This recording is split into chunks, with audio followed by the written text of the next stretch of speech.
কুষ্টিয়ায় জাতির পিতা বঙ্গবন্ধু শেখ মুজিবুর রহমানের ভাস্কর্য ভাঙার প্রতিবাদে বরুড়ায় উপজেলা স্বেচ্ছাসেবক লীগের আয়োজনে মানববন্ধন ও প্রতিবাদ সভা অনুষ্ঠিত হয়েছে।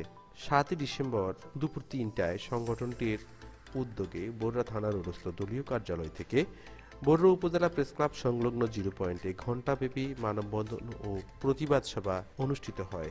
এ সময় কর্মসূচিতে প্রধান অতিথি হিসেবে উপস্থিত ছিলেন বরুড়া উপজেলা পরিষদের সুযোগ্য চেয়ারম্যান ANM মঈনুল ইসলাম, উপজেলা স্বেচ্ছাসেবক লীগের সভাপতি ও জলম ইউনিয়ন পরিষদের চেয়ারম্যান নুরুল ইসলামের সভাপতিত্বে ও সাধারণ সম্পাদক মোহাম্মদ বিল্লাল হোসেনের সার্বিক পরিচালনায় এ সময় আরও উপস্থিত ছিলেন আওয়ামী লীগ নেতা আব্দুল হাকিম, মিজানুর রহমান, বাবুল হোসেন, পৌরসভা যুবলীগের ভারপ্রাপ্ত সভাপতি ইব্রাহিম খলিল, বরুড়া উপজেলা স্বেচ্ছাসেবক লীগের সহসভাপতি মোহাম্মদ জসিমউদ্দিন, মোহাম্মদ ইউসুফ আলী, তপন, ফারুক আহমেদ, বাচ্চু মিয়া, যুগ্ম সাধারণ সম্পাদক মোল্লা ওমর ফারুক, সাংগঠনিক সম্পাদক আক্তার হোসেন পাটোয়ারি, মহসিন পারভেজ, দপ্তর সম্পাদক আনিসুর রহমান, প্রচার সম্পাদক আব্দুল হালিম, কুমিল্লা দক্ষিণ জেলা ছাত্রলীগের সহ সম্পাদক মোহাম্মদ কবির হোসেন, বরুড়া উপজেলা ছাত্রলীগ নেতা GM জাহিদুল ইসলাম, রিয়াজুল ইসলাম, বরুড়া শহীদ স্মৃতি সরকারি কলেজ ছাত্রলীগের নেতা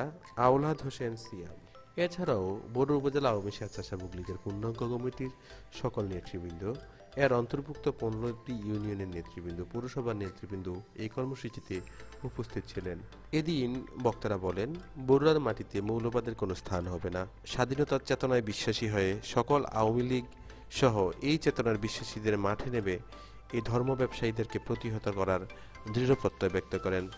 এছাড়াও সাবেক সংসদ সদস্য মরহুম আব্দুল হাকিম এর সুযোগ্য সন্তান ANM মঈনুল ইসলাম বলেন, বরুড়ার মাটি থেকে স্বাধীনতা বিরোধীদেরকে এই বরুড়ার মাটি থেকে উৎখাত করা হবে এবং মৌলবাদীদের মূল উৎপাটন করে ধ্বংস করে দেওয়া হবে। যে কোনো ষড়যন্ত্র মোকাবেলায় তিনি সদা প্রস্তুত আছেন।